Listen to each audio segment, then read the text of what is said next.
Hi guys! Welcome to Rachel Vlog!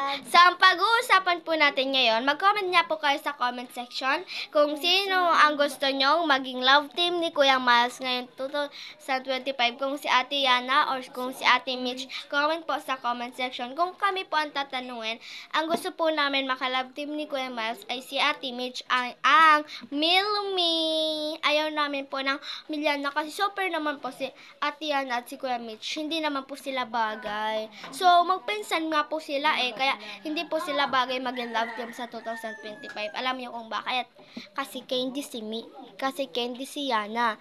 Kaya yon ayaw namin. Candy si Yana, Candy always Yana, always Candy Yana. So, ang gusto namin ay si Mitch na maging sila ni Kuya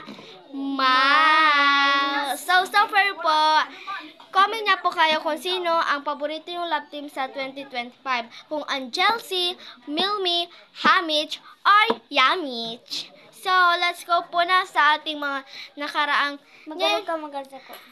Ngayon po kami nakapag-vlog dahil busy po kami sa trabaho. So, trabaho lang. So, bye! Yun lang po. Bye! Mag-bye ka na.